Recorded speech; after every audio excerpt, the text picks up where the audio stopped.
اعوذ باللہ من الشیطان الرجیم بسم اللہ الرحمن الرحیم الذین یتبعون الرسول النبی الامی الذی یجدونہ مکتوبا عندہم فی التوراۃ والانجیل یأمرہم بالمعروف وینہاہم عن المنکر ویحل لہم الطیبات ویحرم علیہم الخبائث وَيَضَعُ عَنْهُمْ إِصْرَهُمْ وَالْأَغْلَالَ الَّتِي كَانَتْ عَلَيْهِمْ فَالَّذِينَ آمَنُوا بِهِ وَعَزَّرُوهُ وَنَصَرُوهُ وَاتَّبَعُوا النُّورَ الَّذِي أُنزِلَ مَعَهُ أُولَٰئِكَ هُمُ الْمُفْلِحُونَ قُلْ يَا أَيُّهَا النَّاسُ إِنِّي رَسُولُ اللَّهِ إِلَيْكُمْ جَمِيعًا الَّذِي لَهُ مُلْكُ السَّمَاوَاتِ وَالْأَرْضِ لا الہ الا هو یحیی ویمیت فآمنوا باللہ ورسولہ النبی الامی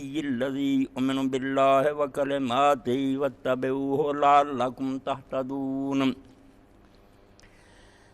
جو لوگ رسول نبی امی کی پیروی کرتے ہیں جس کو وہ اپنے ہاں تورات اور انجیل میں لکھا ہوا پاتے ہیں، جو ان کو اچھائیوں کا حکم دیتا ہے اور بری باتوں سے روکتا ہے، پاکیزہ چیزیں ان کے لیے حلال ٹھہراتا ہے اور خبیث چیزیں ان کے لیے حرام قرار دیتا ہے، اور وہ بوجھ اور وہ بیڑیاں جو ان پر لدی ہوئی تھیں وہ ان پر سے اتارتا ہے۔ تو جو لوگ اس پر ایمان لائیں اور اس کی تعظیم کریں، اس کی مدد کریں اور اس نور کی پیروی کریں جو اس کے ساتھ اتارا گیا ہے، صرف وہی لوگ ہیں جو کامیاب ہونے والے ہیں۔ کہہ دے اے پیغمبر، اے لوگو، میں تم سب کی طرف اللہ کا بھیجا ہوا رسول ہوں۔ میرا بھیجنے والا اللہ وہ ہے کہ آسمانوں اور زمین کی بادشاہی اسی کی ہے، وہی تنہا حاکم ہے، وہی زندہ کرتا اور مارتا ہے۔ تو تم اللہ پر ایمان لاؤ اور اس کے اس رسول پر جو نبی امی ہے، جو اللہ پر ایمان رکھتا ہے اور اس کے کلموں پر ایمان رکھتا ہے، اور اس کے پیچھے پیچھے چلو، پھر توقع ہے کہ تم کامیاب ہو جاؤ، راہ راست پا جاؤ۔ اللہ تعالیٰ نے بنی آدم پر جو مہربانیاں کی ہیں، ان میں سے سب سے بڑی مہربانی وہ ہے جس کا وعدہ حضرت آدم اور حوا علیہ السلام سے کیا گیا تھا۔ قرآن مجید میں کئی جگہ یہ بات آئی ہے کہ جب انہیں زمین پر اتارا جا رہا تھا تو اس وقت کہا کہ جاؤ، مگر اس ریہرسل سے تمہیں پتہ چل گیا کہ تم تنہا اپنی عقل سے شیطان کا مقابلہ نہیں کر سکتے۔ دیکھو جنت میں تھے تم، ڈائریکٹ مجھ سے حکم سنا تھا، مگر اس نے اپنی مکاری اور ہیلہ سازی سے تمہیں پھسلا دیا۔ تو اب یہ ہوگا کہ میں تمہاری رہنمائی کے لیے فَإِمَّا يَأْتِيَنَّكُم مِّنِّي هُدًى، تنہا نہیں چھوڑوں گا، اس کے مقابلہ کے لیے تمہیں رہنمائی مہیا کرنے کے لیے لگاتار میری طرف سے ہدایت آتی رہے گی۔ میں بھیجتا رہوں گا ہدایت تاکہ اس کے فتنوں سے تم محفوظ رہو۔ وہ ہدایت آتی رہی۔ پہلے نبی اللہ تعالیٰ نے آدم علیہ السلام ہی مقرر کیے۔ کئی لوگ اس زمانے میں حضرت آدم علیہ السلام کی نبوت کے بھی منکر ہو گئے کہ نہیں، آدم نبی نہیں تھے، حالانکہ ظالم ہے۔ اگر پہلا انسان ہی اللہ کی ہدایت سے محروم تھا، اس کو دین کا پتہ ہی نہیں تھا، وہ اور اس کی اولاد پھر کس دین پر عمل کرتی؟ بالکل غلط ہے۔ نبی مکلم، اللہ کے رسول اللہ علیہ السلام نے فرمایا آدم خود نبی تھے، اللہ ان سے کلام کرتا تھا۔ پھر وہ سلسلہ چلتا رہا۔ رسول حضرت نوح علیہ السلام آئے، 10 پشتیں گزر گئیں تو پھر اللہ تعالیٰ نے حضرت نوح علیہ السلام کو رسول مقرر کیا۔ حدیث پاک میں آتا کہ سب سے پہلا رسول جو زمین پر بھیجا گیا وہ حضرت نوح علیہ السلام تھے۔ نبی جو تھے علیہ السلام، ان کا کام صرف بگڑے ہوئے مومن لوگوں کی اصلاح تھی۔ لوگ مومن ہی ہوتے تھے، اللہ کو مانتے تھے، قیامت کو، دین کو، مگر ان میں کچھ برائیاں آ جاتی تھیں، قتل، زنا، چوری وغیرہ، تو وہ امت مسلمہ کے بگڑے ہوئے لوگوں کی اصلاح کے لیے آتے تھے۔ یہ محض نبیون ہوتے تھے، مگر جو رسول ہوتا تھا وہ کافر بھی اس کے مخاطب ہوتے تھے۔ لوگوں میں کفر آ جاتا تھا کہ سرے سے توحید کو چھوڑ کے بت بنا لیے۔ نوح علیہ السلام کے زمانے میں یہ کفر شروع ہوا ہے، پہلے یہ نہیں تھا۔ پہلے لوگوں میں گناہ تھے، کفر نہیں تھا۔ یہ تو بالکل بے دین ہو گئے، بت بنا لیے اور شرک شروع ہو گیا۔ تو پھر نوح علیہ السلام اول اور رسول حضور علیہ السلام نے فرمایا بھیجے گئے۔ تو یہ سلسلہ چلتا رہا۔ اللہ تعالیٰ اپنے وعدہ کے مطابق دنیا کا کوئی علاقہ، کوئی قوم ایسی نہیں جس میں اللہ تعالیٰ نے اپنا کوئی رہبر ہادی نہیں بھیجا۔ یہ قرآن مجید نے بار بار بیان فرمایا کہ جیسے میرا سورج ساری دنیا پر چمکتا ہے، بارش ہوتی ہے ساری دنیا پر برستی ہے، اسی طرح یہ جو رحمت ہے نبوت اور ہدایت کی، یہ بھی ہر امت پر ہوئی ہے۔ کوئی ایسی امت نہیں گزری جہاں میں نے کوئی خبردار کرنے والا نہیں بھیجا، ورنہ تو وہ لوگ بہانہ بنا سکتے ہیں قیامت کے دن کہ ہم سے کیا حساب مانگا جا رہا، ہمیں تو کسی نے ہدایت ہی نہیں بھیجیں۔ رسولا مبشرین و منذرین لئلا یکون للناس علی اللہ حجۃ بعد الرسل، رسول بھیج دیے ہیں جنہوں نے بانگے ڈھول بجا بجا کر بتا دیا کہ یہ راہ جو ہے اس میں کامیابی ہے، یہ راستہ اختیار کرو گے تو تباہی اور بربادی ہے، کھول کر سب کچھ بتا دیا۔ اور اللہ پاک فرماتا ہے یہ اسی لیے بھیجے تاکہ رسولوں کے آ جانے کے بعد پھر لوگ اللہ کے سامنے کو عذر نہ کر سکیں، کوئی بہانہ نہ بنا سکیں، پھر اپنے کیے کو بھگتیں۔ تو یہ سلسلہ چلتا رہا، مگر جیسے ہر چیز جو ہے اس کی کوئی انتہا ہوتی ہے، ظاہر ہے کہ فضول تو چلتا نہیں رہتا سلسلہ، کوئی لامتناہی تو نہیں ہو سکتی۔ آپ نے ایک بلڈنگ شروع کی، اینٹیں آپ لگاتے گئے، مگر ذہن میں ہے کہ جب یہ اینٹ لگے گی تو عبارت مکمل ہو جائے گی، اس کے بعد بھی آپ شروع کریں کنسٹرکشن تو احمق ہی ہوں گے نا، پھر نہیں دانا ہوں گے۔ جب تک ضرورت ہے اینٹیں لگائیں، جب آخری لگ جائے عمارت مکمل ہو جائے پھر نئی اینٹ آپ لگانے کی کوئی ہر کے پاگل خواب خواب یہ اضافہ کر۔ یہی مثال خود رسول کریم علیہ الصلوۃ والسلام نے دی، کتنی پیاری تمثیل ہے۔ مسئلہ آپ نے واضح کیا، اسی لیے مولانا مودودی رحمۃ اللہ علیہ کا ہم نے پڑھا کہ اب جو شخص کہتا ہے کہ حضور کے بعد بھی نبی آ سکتا ہے، اس کی کوئی بات نہیں سنی جاتی، وہ کافر ہی ہونا چاہتا ہے۔ آپ نے سمجھانے میں کوئی کسر نہیں چھوڑی، اور آپ دیکھیں گے کہ یہ مسئلہ جو ہے کہ میرے بعد نبی نہیں، اس کے لیے 200 سے زیادہ حدیثیں جو ختم النبوت حدیث میں مولانا مفتی محمد شفیع رحمۃ اللہ علیہ نے اکٹھی کر دی۔ حالانکہ کسی مسئلہ پر آپ نے اتنی باتیں بیان فرمائیں، مگر یہ چونکہ دین کی بنیاد ہے کہ اگر نبی نئے آتے رہیں تو نتیجہ یہی ہوگا نا کہ 4-5 قادیانی کے پیچھے لگ جائیں گے، دوسروں سے نماز الگ، نکاح ختم، جنازے نہیں پڑھ سکتے، فطور ہی ہے نا امت مسلمہ میں انتشار۔ اور اسی کو علامہ اقبال فرماتے ہیں ختم نبوت مسئلہ نہیں، اسلام کی عمارت کی حفاظت ہی سے کہ کوئی مجدد پیدا ہو، کوئی امام پیدا ہو، مگر وہ مسئلہ یہ نہیں کہ ماننے سے کافر نہیں، مومن ہے دوسرے کافر، ایسی بات نہیں۔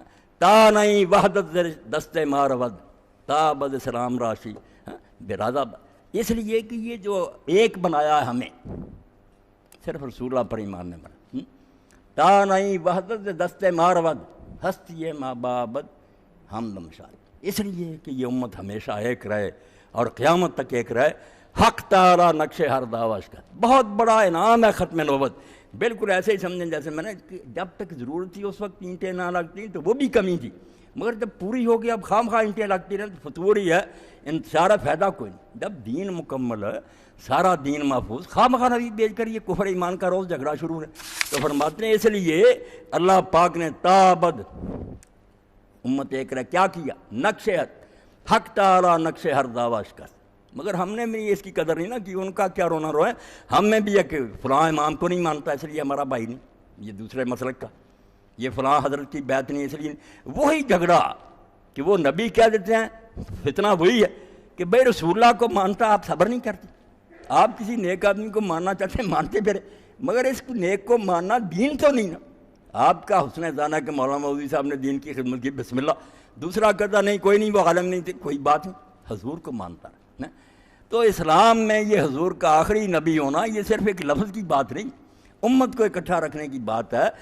حق تعالی نقش ہر دعوی شکست، اللہ تعالیٰ نے اب قیامت تک لیے دعوے کا نقش چور کر دیا۔ کوئی آ کر اعلان نہ کرے میں فلاں اور مجھے مانو، کام اگر ہو سکتا کرے اللہ سے جا کر انعام لے لے، لوگوں کو تنگ نہ کرے کہ میرا یہ منصب ہے، لوگوں میری بیعت کرو، میرے جھنڈے کے نیچے آ جاؤ ورنہ اسلام نہیں، ایسی کوئی بات نہیں۔ حق تعالی نقش ہر دعوی شکست تابد اسلام را شیرازہ بند، ایسی شیرازہ بندی ہو گئی کہ اب اس کتاب کے ورق جو ہیں الگ الگ نہیں ہو سکتے، انعام ہو گیا اللہ کا، بس آخری نبی مانتے ہو بسم اللہ، اختلاف کرو، آپ کی تعلیم کو سمجھنے میں کوئی اختلاف بھی ہو جائے، کوئی کہتا ہے اس کا معنی یہ ہے، اس حدیث کا مفہوم یہ ہے، یہ چیز آپ نے پہلے کہی ہے، یہ بات کوئی بات نہیں، مرکز تو ایک نا، سارا لوگوں کا قبلہ ایک ہے، حضور کی طرف جا رہا ہے، اپنی اپنی تحقیق، کوئی بات نہیں، اگر اس میں لغزش بھی ہو جائے گی تو اللہ کے رسول علیہ السلام نے ضمانت دی کہ پھر بھی ایک ثواب ملے گا، غلط بھی سمجھو گے ایک ثواب، تم نے کوشش پوری کی ہو۔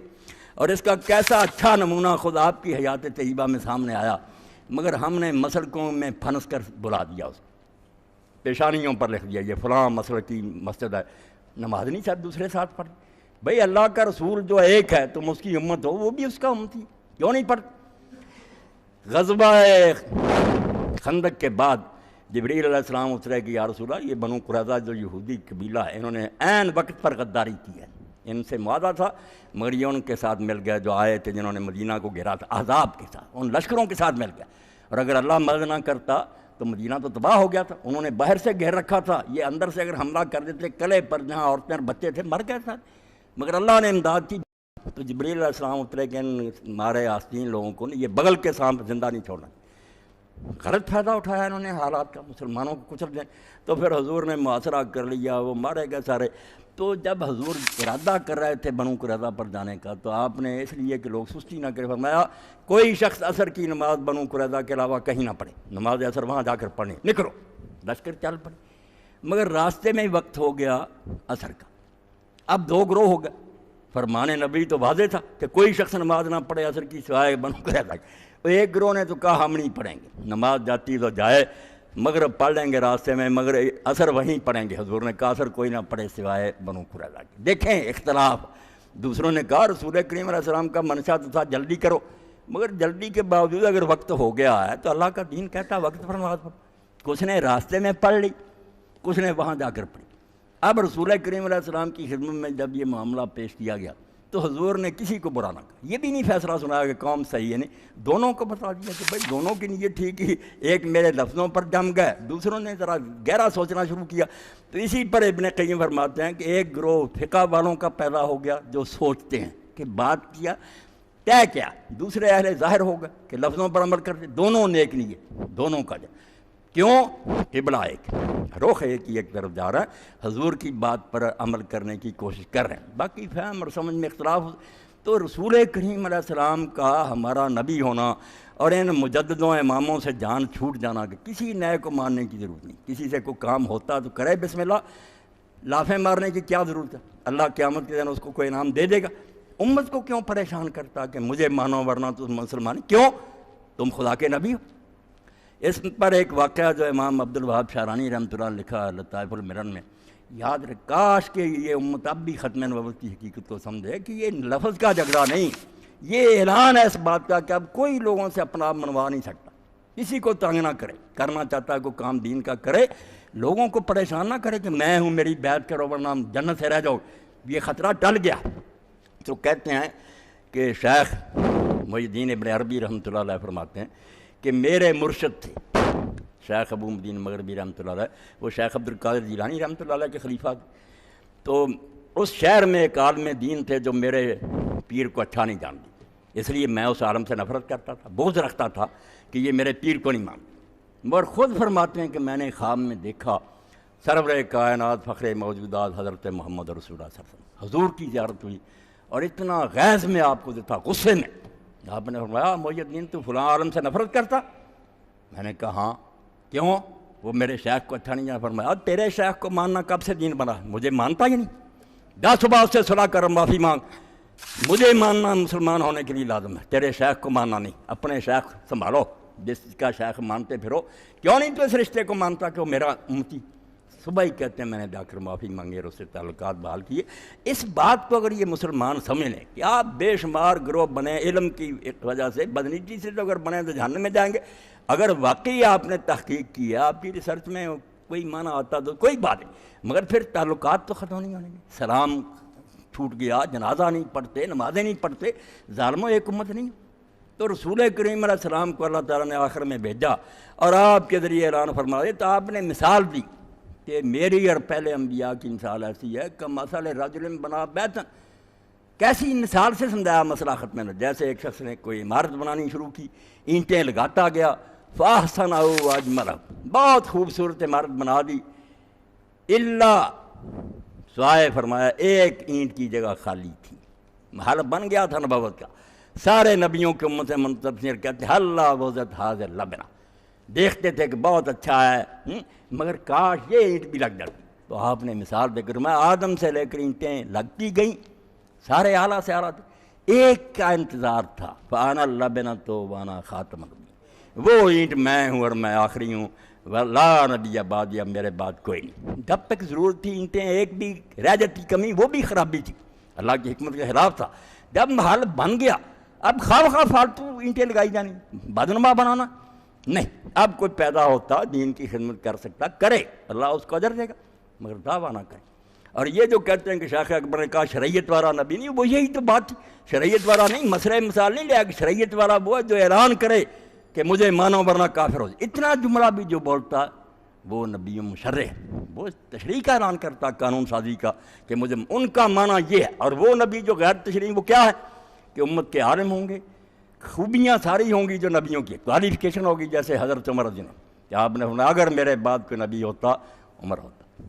حضرت علی رضی اللہ عنہ کو فرمایا کہ تو اس لیے اسی طرح میرے لیے جیسے موسیٰ کے ساتھ ہارون تھے، مگر اب نبی نہیں۔ نبی جو کہ لفظ وہ مرتے کہ میں نبی ہوں اور اعلان کرے مانو، یہ ہے نبی مشرع، شریعت والا نبی۔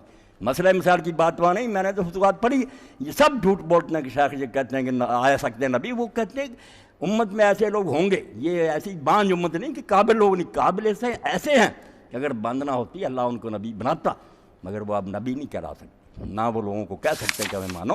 وہ تو بات یہ ہے کہ وہ اعلان نہیں کر سکتے۔ نبی غیر مشرع ایسے ہی ہے کہ جیسے گزٹ میں اعلان نہیں ہوتا کہ فلاں آدمی ڈی سی، قابلیت بے شک ہو، سندیں ہوں اس کے پاس، ہم کہتے ہیں کہ یار جگہ کوئی ویکنسی ہوتی تو حکومت اس کو ڈی سی لگا دیتی، مگر لگایا نہیں نا، اس لیے وہ کہہ نہیں سکتا کہ میں ڈی سی ہوں۔ میرا بات تو انہوں نے یہ کہی کہ وہ قابلیتیں ہیں اس امت میں، ایسے لوگ ہیں، مگر وہ کہہ نہیں سکتے کہ ہم نبی ہیں، نہ لوگوں کو مجبور کر سکتے۔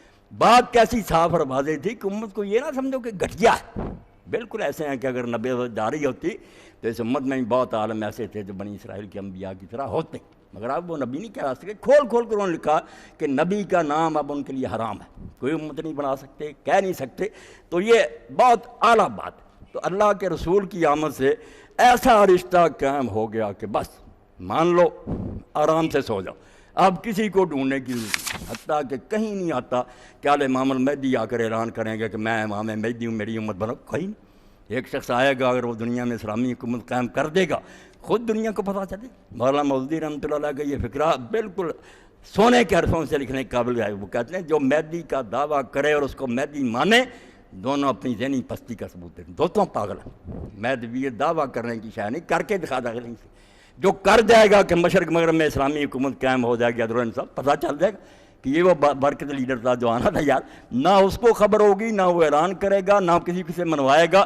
ایک دور آ جائے گا یمن وردہ کس سمادل، ظلم سے بری ہوگی زمین، عدل و انصاف سے بھر دے۔ دعوے کا کہیں ذکر نہیں کہ وہ لوگوں کو کہے گا میرا امتی بنونا، کوئی ایسی بات، سب جھوٹی۔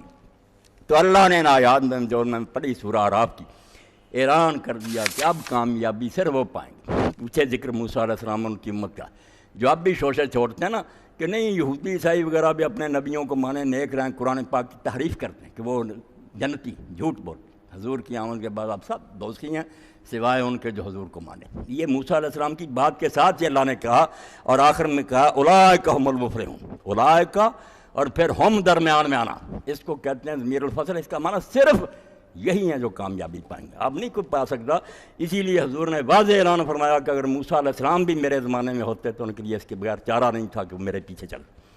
اب دورہ محمدی ہے، حضور کا دور چل رہا ہے، اب پچھلے نبیوں کی تعلیم پر عمل کر کے کوئی نجات نہیں پا سکتا۔ تو اللہ نے اس لیے کہا کہ جو لوگ رسول نبی امی کی پیروی کریں گے، شروع میں کہا پیروی، اتباع اطاعت سے بھی آگے، اطاعت تک حکم دیا، کوئی مان لیا، کسی چیز سے روکا روک گئے، وہ تو آرڈر ہے، یہ آرڈر نہیں، زبان بھی نہیں ہلائی، آپ کر رہے ہیں وہ کام۔ اللہ کہتا پیچھے پیچھے چلتے، بالکل وہ نقش قدم کی پیروی کرتے، پیروی، پے قدم کو کہتے ہیں، قدم پر قدم چلتے، زبان بھی آپ کو ہلانے کی ضرورت نہیں۔ فرمایا جو رسول نبی امی کی پیروی کرتے۔ اب جو لوگ پیچھے پیچھے چلیں گے، اور پیچھے پیچھے چلنے میں ہی خیر و برکت ہے۔ آپ یاد رکھیں شر الامور محدثات، اللہ کے رسول ہر خطبے میں اگر کہتے تھے نئی چیز نکالو گے بدترین کام ہوں گے۔ اب ہماری آنکھوں کے سامنے آ گیا، ہم پہلے پڑھتے تھے کہ صلاۃ رغائب لوگوں نے نکالی کہ رجب کے پہلے جمعہ کو رات جو آتی تھی نا، ایک نماز نکال لی، بڑا ثواب بیان کیا، کتابوں میں لکھا ہوا کہ یہ پڑھو، اس طرح سے پڑھو، اتنا در۔ اب باقاعدہ جماعت شروع ہوگی اور نفلوں کی، صلاۃ رغائب کہتے ہیں، رجب کی پہلی جمعرات۔ دنیا فرض نمازیں نہ پڑھتی، سال بعد اکٹھے ہوتے ہیں، صلاۃ الغائب چلو پڑھو، پھر عورتیں بھی آنی شروع کی۔ اب کتابیں اٹھا کر دیکھ دو، اللہ کی قسم بدعت کا نتیجہ کیا نکلا پھر؟ نئی بات کا انجام کیا ہوا؟ نکالی نماز، مگر ملا علی قاری رحمۃ اللہ علیہ سارے علماء لکھتے ہیں کہ نیک لوگ اس دن شہروں سے بھاگ جاتے کہ شہر غرق ہو جائیں۔ زنا اتنا ہوتا رات کو، مرد عورتیں تو ملتے اندازہ کوئی نہ۔ تصویریں چھپی ہیں نا کس طرح عورتیں ان پر رنگ ڈال رہی ہیں، اور میں نے پڑھا علامہ طاہر القادری کو، یار یہ میلاد النبی کو تم نے گندا کر دیا، ایسے کام جو حضور نے منع بھائی ہونا تھا، اللہ کے رسول نے نہ کیا، صحابہ نے نہ کیا۔ 604 ہجری، اندازہ کریں کہ خود یہ لوگ مانتے ہیں جو لکھتے ہیں کہ بدعت حسنہ ہے، اچھی یار اچھی ہے مگر مانتے ہیں کہ 604 یہاں تک جلوس تو گزارا، کسی نے محفل بھی نہیں کی کہ بیٹھو اور اس بارے میں کوئی تقریر سن۔ پہلی محفل جو 604 ہجری میں الملک المظفر شاہ عرب عراق کے بادشاہ نے کہ عیسائیوں کے ساتھ جنگیں یاروں نے کرسمس ڈے منایا، ہمیں بھی کرنا چاہیے، شروع کر دیا۔ بہت مرغے ذبح ہوئے، ہزاروں بکرے اونٹ، لوگوں نے کھایا پیا، چلو کام چل پر۔ بظاہر یہ کہ حب رسول ہے، مگر نتیجہ کیا؟ اب لڑکیاں اوپر سے رنگ ڈال رہی ہیں، لڑکے ناچ رہے ہیں، باقاعدہ پہاڑیاں بن گئی، وہ ڈانس ہو رہے ہیں۔ تو کیوں نہیں تم اتباع کرتی کہ رسول کے پیچھے پیچھے چلو؟ اور یہی بات حضرت مجدد الثانی رحمۃ اللہ علیہ کے مکتوبات لوگوں کو چاہیے کہ اس بارے میں پڑھیں اور وہ حصے چھاپنے چاہیے۔ مجدد صاحب نے فرمایا میں نہیں جانتا کہ مجھ سے پہلے لوگوں نے کہاں سے یہ نکال لیا کہ بدعت میں حسن بھی ہوتا، کچھ اچھی بھی ہوتی بدعتیں۔ فرمایا ظلمات بعضها فوق بعض، آپ کو اگر وہ چمکتی بھی نظر آتی ہے وہ آپ کی نظر کا دھوکہ، وہ اندھیرے پر اندھیرے۔ اگر وہ اچھی بات ہوتی رسول اللہ بتا کر نہ جاتے، جب دین مکمل کیا تو اس وقت نہ داخل کر۔ یہ 604 میں بعد میں بادشاہ کو پتہ لگتا کہ میلاد بھی منانا چاہیے۔ اور حد یہ ہے کہ جس عالم سے پہلے یہ پڑھوایا اس نے، ملک المظفر نے، محدث ابن دیہ، اس کا آپ بھی مولود چھپا ہوا تنویر، وہ کہتا ہے 8 ربیع الاول کو آپ پیدا ہوئے، وہ تو تاریخ ہی نہیں آپ کے ساتھ ملتی، آپ 12 کو مناتے پھرتے ہیں، وہ 8 کہتا۔ اور جلال الدین سیوطی رحمۃ اللہ علیہ اتنی صدیاں بعد آپ کہتے ہیں وہ اپنی صدی کے مجدد تھے، انہوں نے بیداری میں، خواب میں نہیں، جاگتے ہوئے اس دنیا میں حضور سے کئی مرتبہ بخاری شریف پڑھی ہے، وہ کیا کہتے ہیں کہ حضور پیدا ہوئے 12 رمضان کو۔ اس لیے آپ کو پتہ ہی نہیں کہ آپ پیدائش کب ہوئی تھی، کیا منا رہا، کیوں نہیں بتایا؟ اسی لیے کہ بدعات میں ظلمت ہوتی ہے، وہ دیکھنے میں اچھے کام ہوتے ہیں، انجام نہیں اچھا ہوتا۔ لوگوں نے یہ امام حسین رضی اللہ عنہ کی شہادت کے بارے میں نکال لیا کہ محفلیں کرو، اس واقعہ کیا نتیجہ؟ وہاں بھی لڈو اوپر سے لڑکیاں پھینک رہی ہیں، اور اتنی بدکاری ہوتی ہے جس کے سارے لوگ گواہ۔ تو اللہ کہتا رسول کے پیچھے چلو، کوئی نئی بات نہ نکالو، جو وہ بتا گئے اس میں برکت ہے، باقی آپ کو چمکتی بھی نظر آتی ہے، وہ سونا نہیں کوئی اور داد۔ رسول ہے، نبی امی، 3 تعریفیں اللہ تعالیٰ نے کہتی ہیں، رسول ہے، نبی ہے، امی۔ آپ کا تعارف ہی یہ کرایا رسول ہے۔ رسول کیا؟ جو اللہ کا پیغام دوسروں تک پہنچائے۔ اصل ڈیوٹی تو یہی ہے، جس کو اللہ علم دے مگر وہ آگے نہ پہنچاتا، وہ اور سب کچھ ہو سکتا ہے، رسول نہیں ہو سکتا۔ رسول تو میسنجر ہے کہ پیغام آیا آگے پہنچا، اس لیے اصل کام تو چونکہ رسالت ہے، لوگوں تک پہلے ذکر اس کا کیا، مگر وہ رسول تبھی بنے گا جب نبی ہوگا۔ دوسری بات جو ہے یعنی اصل میں پہلے نبی ہوتا ہے کہ اللہ کی طرف سے اسے خبر دی جاتی ہے، علم ملے گا تو کنوے کرے گا، مگر چونکہ کام کرنا اس نے رسالت کا، ذمہ داری بڑی اس کی، وہ ذکر اس کا پہلے کر لیا۔ حالانکہ اصل میں جو ہے ترتیب وہ یہ ہے کہ نبی اللہ کی طرف سے علم عطا ہوتا ہے، جس کو اللہ خبر دیتا ہے، پھر وہ لوگوں کو پہنچاتا ہے۔ مگر کہا اگر صرف خبر ملے اور اپنے تک لے کر رکھے، یہ کام نہیں، وہ رسول ہوتا، اصل کام اس کا کہ پہنچائے۔ تو رسول ہے جو پیغام پہنچاتا ہے، جس کو اللہ علم دیتا ہے، اس کا علم اپنے مطالعہ اور مشاہدہ سے نہیں، پڑھ لکھ کر نہیں وہ علم حاصل کرتا، اللہ ڈائریکٹ بتاتا۔ امی، اور ہمارا نبی بھی ایسا آخر زمانے میں بھیجا کہ جس نے کبھی کتاب کو ہاتھ نہیں لگایا، کسی کا شاگرد نہیں بنا، کسی نے اس کو کتاب سیدھی ہاتھ میں پکڑتے نہیں دیتا۔ وہ سعدی رحمۃ اللہ علیہ کی بات ہے، یہ حضور کے عزت۔ باقی جو ہم کہتے ہیں باقی نبی نہیں پڑھے، اس کا ہمارے پاس کوئی ثبوت نہیں، وہ پڑھے بھی ہو سکتے ہیں، کوئی بات نہیں۔ حضور کا یہ کمال ہے کہ آپ امی، مگر علوم آپ نے وہ دیے۔ ایک ایک حدیث میں سے میرے بھائیوں دیکھتے ہیں علماء نے ہزار مسئلہ نکالا، ایک حدیث لیتے ہیں اس پر ہی کتاب پوری لگتی، 1000 مسئلہ۔ رب بھی کہتے ہیں کہ ہم سے یار ختم نہیں ہوئے، اس میں اور بھی نکتے ہیں۔ اس کو سعدی فرماتے ہیں امیے نا کردہ کتاب درست۔ حیرت کی بات ہے، لوگ کہتے ہیں اسا سانپ بن جاتا تھا، فلاں چیز یہ ہو جائے، ان موضوعوں کو دیکھتے ہیں۔ یہ موضوع دیکھو کہ ایک شخص نے سرے سے کبھی کتاب ہی نہیں ہاتھ میں لی، مگر امی نہ کردہ کتاب درست، ایسا امی جس نے کتاب نہیں پکڑی، کتب خانہ ہے چند ملت بشست، ساری دنیا کی لائبریریوں کو اس نے دھو دیا کہ سب غلط ہے، جو میں کہتا ہوں ٹھیک ہے۔ اور جن جن باتوں پر اعتراض کیا نا انہیں دیریوں نے کہ نہیں یہ آپ پھر عیسائی ہندو کافر سب بعد میں قائل ہوئے کہ نہیں یار ریسرچ ہوئی ہے جو اس نبی امی نے کہا بات ہوئی ٹھیک۔ اللہ کہتا ایسا آدمی جس نے کسی سے نہیں پڑھا، مگر اللہ نے وہ پڑھایا پھر کہ کوئی اس کا مقابلہ نہیں کر سکا۔ اور ساتھ ہی کہا کہ اس کا ذکر بھی یہ لوگ تورات انجیل میں پاتے ہیں، خبر دے یہ کوئی ایسے ہی نہیں آ گیا کہ اس کا تعارف نہیں، اتنی تبدیلیوں کے بعد اب بھی تورات انجیل کو تم دیکھو اس میں بشارتیں موجود۔ میں صرف ایک کا ذکر کر دیتا ہوں، عیسیٰ علیہ السلام کے زمانے میں جو حضرت یحییٰ علیہ السلام نے بات شروع کیا، اب بھی انجیل میں سے نکالے اور ان کافروں سے پوچھیں کہ ذرا بتاؤ کہ 3 آدمی تھے جس کا انتظار لوگ کر رہے تھے۔ حضرت یحییٰ علیہ السلام کے پاس لوگ گئے، انہوں نے کہا تو مسیح ہے؟ مسیح آنا تھا، اس نے کہا میں نہیں۔ انہوں نے کہا تو ایلیا ہے؟ الیاس نبی کا بھی کہا تھا دوبارہ دنیا میں آئے گا، انہوں نے کہا نہیں۔ تیسرا سوال کیا انہوں نے، 2 جگہ یہ بات آتی ہے، کیا تو وہ نبی ہے؟ انہوں نے کہا میں وہ بھی نہیں۔ یہ وہ نبی جس پر ریفرنس بائبل جو ہے نا جس کے ساتھ ہوتا ہے کہ یہ کہاں سے ٹکڑا، وہ استثناء کا حوالہ دیتے ہیں کہ موسیٰ علیہ السلام کی کتاب استثناء میں وہ نبی کا ذکر ہے کہ اللہ نے یہودیوں سے کہا کہ اب تمہارے بھائیوں میں سے میں ایک رسول بھیجوں گا جو موسیٰ کی طرح ہوگا۔ دوسرے نبی جو ہیں وہ تو امتی سے، وہ موسیٰ کی طرح ہوگا، اس کے پاس شریعت ہوگی، اس کے منہ میں اپنا کلام ڈالوں گا، جو اس کی مانیں گے وہ بچیں گے، جو اس کی مخالفت کر دیں میں کچل کر رکھ دوں گا۔ یہ جب لکھتے ہو کہ وہ نبی وہی ہے جس کا موسیٰ نے ذکر کیا تھا، اور یا کہہ رہے ہیں کہ میں وہ نبی بھی نہیں ہوں، مسیح بھی نہیں ہوں، ایلیا بھی نہیں ہوں۔ اب مسیح تو حضرت عیسیٰ علیہ السلام آ گئے، وہ نبی کہاں؟ بتاؤ کہاں آیا اور کہاں ہے اس کا ذکر؟ اس لیے قرآن کا ایک حوالہ میں نے دے دیا کہ اللہ کہتا ہے یہ اپنی کتاب میں ان کی بھری پڑی ہیں کہ نبی امی نے آنا ہے۔ اور عیسیٰ علیہ السلام نے مثال دے کر اپنے شاگردوں سے کہا کہ اب جس پتھر کو معماروں نے رد کر دیا تھا نا، کہ کہا یہ نکمے بنی اسماعیل کو کہتے ہیں نا کہ یہ امیین ہے، اسماعیل کی اولاد کے ان پڑھ، اب بھی بائبل میں توہین بھری ہوئی کہ یہ جنگلی تھا، شکار کھیلتا تھا، برکت تو ساری اسحاق کی اولاد ان میں سے تھے نا اسرائیلی، ان کی تعریف کر۔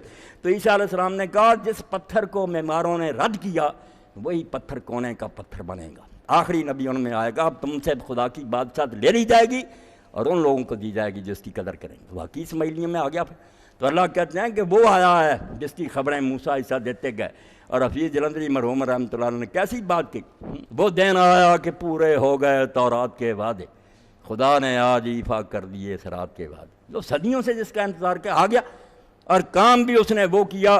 باقی سب کتابوں میں آدمی پڑھتا کہتا ہے یار یہ کیسی تعلیم ہے، مگر قرآن نے کہا، حضور نے جو کہا کانٹے سے تول لو، یامر بالمعروف و ینہی عن المنکر، جو حکم دیا ہے ہر شریف آدمی پکارے گا مشرق مغرب کہ یہ تو یار بہت ہی اچھی بات، انصاف ہونا چاہیے۔ کوئی ایک بات بھی جو معروف نہیں، حکم نہیں ایسا دیا جس کو لوگ اچھا نہیں سمجھتے، ینہی عن المنکر، اور جس سے روکا ہے جن کی فطرتیں مسخ ہیں وہ بے شک کہتے ہیں، دوسرا کہ یار یہ چیزیں روکنی چاہیے، واقعی برائی کی بات ہے ایسا۔ وَيُحِلُّ لَهُمُ الطَّيِّبَاتُ وَيُحَرِّمُ الْخَبَائِثَ، اور حلال و حرام میں بھی پابندیاں نہیں۔ بائبل میں آج بھی پڑھیں حلال جانوروں کی یہ چیزیں حرام ہیں، یہ نہیں کھا سکتے کہ خواہ مخواہ کے بوجھ۔ فرمایا سیدھی سی بات کہ اگر کوئی شے ستھری ہے حلال ہے، موٹا اصول کہ دیکھنے میں اچھی لگتی ہے، اگر مینڈک ہے چھپکلی دیکھنے میں اس کا حسن نہیں متاثر کر، نفرت کرتا آدمی یار کیسی مکروہ، حرام۔ فرمایا ظاہری یا باطنی جو بھی گندی چیز ہوگی حرام ہے، اصول سمجھ لو، اور جو صاف ستھری اور اچھی چیزیں وہ حلال۔ موٹا یہ کام اس نبی امی نے کیا، اور جو خواہ مخواہ کی پابندیاں اور بوجھ جو ان پر تھے اتار دی۔ ایک ہی بوجھ سن لیں، یہ ہندوازم میں بھی ہے بائبل میں کہ اگر کوئی شخص جنبی ہو جائے تو غسل کر لے، نہا لیا اس نے نہیں، پاک نہیں، اب بھی شام تک وہ ناپاک ہے، نہا لیا بیچارے نے اب بھی ناپاک، اور اگر وہ کسی چارپائی پر بیٹھ گیا وہ چارپائی بھی نہ، اور جو اور بیٹھیں گے وہ بھی ناپاک ہوتے جائیں گے، اور سب کو نہانا پڑے گا، کپڑے دھونے پڑیں، کتنی مصیبت ہے، بوجھ اور بیڑیاں۔ اللہ کے رسول نے کہا نہا لیا سب پاک ہو گئے، کپڑے کا بھی ہے جہاں داغ لگا ہوا وہ دھو رہو، باقی کپڑا پاک ہی ہے۔ خود رسول کریم علیہ السلام نماز کے لیے جاتے، جہاں کچھ منی کا اثر ہوتا دھو دیتے، باقی وہ لوگوں کو داغ نظر آتا کہ یہاں دوسا دا کر نماز پڑھاتے، آسان دین۔ تو فرمایا وہ ساری بیڑیاں اور بہت جس میں لوگ جکڑے ہوئے تھے کرا رہے تھے اتار دی، اور اب اللہ پاک فرماتا فالذین آمنوا بی وعزروہ ونصروا واتبعوا النور الذی انزل معہ اولئک هم المفلحون۔ میں یہاں تک رہتا ہوں کہ اب جو اس نبی امی کو مان لیں گے، کسی اور کو اب ماننے کی ضرورت نہیں، اس کو مانو۔ وعزروہ، دوسری بات، عزرو کے کئی معنی علماء کرتے ہیں، مگر یہاں تعظیم کا معنی، کیونکہ النصرت و تعظیم دو معنی ہوتے ہیں۔ نصرت چونکہ آگے آ گئی ہے وہ الگ رکھیں گے، مدد، اب تعظیم، ادب کریں، پروٹوکول دیں۔ اللہ نے کہا ہے میرا رسول ہے، جب ذکر کرو نام لو ادب سے لینا، صلوات پڑھنا۔ اب اس لیے ریاض صاحب پڑھتے ایسا نہیں کرنا چاہیے، جب آپ کا ذکر ہے صلی اللہ علیہ وسلم کہنا چاہیے۔ علامہ اقبال کہتے ہیں جب بھی کوئی مسلمان بچہ میرے سامنے آتا اور کہتا محمد صاحب نے یہ فرمایا، عیسائیوں کے اثر سے ہو گئے تھے نا ایسے، تو فرمایا میں کئی دن روتا رہتا ہوں، مسلمان کا بچہ اور محمد صاحب کہتا۔ ہاں تو فرمایا اللہ تعالیٰ نے جو اس نبی امی کو مانیں گے وعزروہ، اس کی تعظیم کریں گے، ذکر آئے تو پہلے بھی تعریف کے کلمے، بعد میں بھی درود و سلام، ادب کرو، اللہ کا نائب اور دنیا میں تمہارا رب پیشوا و ناصر ہو، اور اس کی مدد کرو۔ مدد کیا کریں جو ہم چھوڑ بیٹھے، تو جو دین لے کر آیا اس کی مدد کرو۔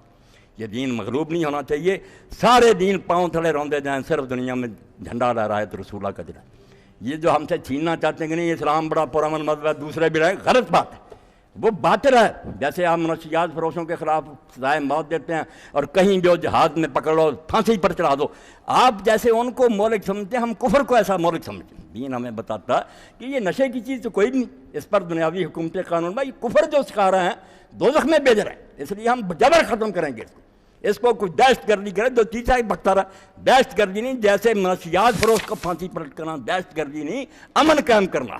دنیا میں جو کافر ہیں خدا کے باغی، ان کو یہی بڑی رعایت ہے کہ ہم زبردستی ایمان نہیں ان کے اندر اتار سکے، بے بسی ہے کہ اس زبان سے کہہ دیں یہ ٹھیک ہے، مگر حکومت نہیں کرنے دیں گے۔ صاف بات ہے، حکومت صرف اسلام کرے گا دنیا میں، اور اگر دوسرے کوئی رہیں گے بھی مصالحے ہوں گے، ہمارے ساتھ صلح کریں گے، ہمیں کھلی چھٹی دے دیں گے، تبلیغ کرو، تمہارے عالم آئیں، یا یہ مانیں گے تو صلح کریں گے، مگر اگر رکاوٹ ڈالیں کہ دین نہیں ہمیں پھیلنے دیں گے، صلح بھی نہیں ہو سکتی۔ اب مدد کرنی ہے رسول کی کہ جو دین لے کر آئے اس کو غالب کرو، واتبعوا النور الذی انزل معہ، اور چلو اس روشنی کے پیچھے پیچھے جو رسول کے ساتھ اتاری گئی۔ یہ سورہ تغابن ہے، قرآن وہ نور ہے جو رسول لے کر آئے، اور اللہ نے فرمایا اولئک ھم المفلحون۔ بس جو یہ کریں گے نا، اب کامیابی انہی کی، وہی یہ حصہ پائیں گے، باقی سب فیل، ساری امتیں جو برباد۔ اب کامیاب ہونے والے صرف جو ہیں جو قرآن کے پیچھے چلیں گے اور رسول نبی امی صلی اللہ علیہ وسلم کے۔ اس لیے آپ نے بالکل اعلان فرمایا کہ اس اللہ کی قسم ہے جس کے ہاتھ میں میری جان ہے، صحیح مسلم ہے، جس یہودی اور عیسائی نے میرا سن لیا، وہ بش ہو یا بلیر ہو، اور مجھ پر ایمان نہیں لایا اور مر گیا، وہ جہنم میں جائے گا۔ اب نجات کوئی نہیں، رسول خدا کو پہچانو، کیوں منتیں اور سماجتیں کر رہے ہو کفار کی؟ اور مولانا مودودی رحمۃ اللہ نے کہا اب یہ معذرت پسند اٹھتے ہیں، نہیں جہاد اس لیے تھا، جزیہ اس لیے، بھائی باغیوں سے معافیاں مانگ رہے ہیں، حکومت کسی باغی کے لیے سزائے موت تجویز کرتی ہے، وہ معذرت کرتی ہے کہ ہم بھائی معافی مانگتے ہیں، بھائی ظالم ہے، ختم کرنا۔ یہ اللہ کے باغی ہیں کافر، ان سے ہم کیا منتیں کریں کہ غلام کیوں بناتے تھے؟ غلام تو بنانا چاہیے، ان کو جیلوں میں بند کریں، غلام بنائیں، ذلیل کر کے کام لیں۔ وہ تو روح المعانی میں علامہ محمود عروسی فرماتے ہیں میں رو رہا ہوں کہ وقت آ گیا کہ مسلمان حکومتوں میں عیسائی افسر ہیں، اور مسلمان جا کر ان سے ہاتھ ملاتے ہیں، چومتے ہیں، ان کی خوشامدیں کرتے ہیں۔ اسلام تو ایک کلرک نہیں رکھنے کی اجازت ہے کہ کافر کرسی پر بیٹھا اور مسلمان درخواست لے کے جائے۔ اسلام کیا تھا اور کدھر کو لے جا رہا ہے؟ یہ روشن خیالی ہے دالدلی۔ اللہ انہیں ہدایت دے، رسول کی مدد کرو، رسول کے ساتھی بنو، جو دین لایا ہے وہ اس کے جھنڈے لہرا دو پوری دنیا میں، یہ جھنڈیاں نہ لہراؤ جس کا کچھ نتیجہ نہیں، کہ اربوں روپیہ تم نے برباد کیا، ایک ادارہ ہی بنا دیتے۔ حضور کی سیرت کی کتابیں چھپتی، کوئی یتیم خانے ہوتے، کوئی لائبریریاں ہوتی، رسول کی مدد کرو جو صحیح ہے، غلط طریقے سے کیوں روپیہ برباد کرتے؟ کھا پی لیا اور دوسرے، فرمایا اولئک ھم المفلحون۔ بس جو حضور کے ساتھی ہوں گے، دین کے غلبہ کے لیے کوشش کریں، کامیابی اب صرف ان کی ہے، باقی سب فیل ہے۔ وآخر دعوانا الحمدللہ رب العالمین۔ اب محترم حکیم صاحب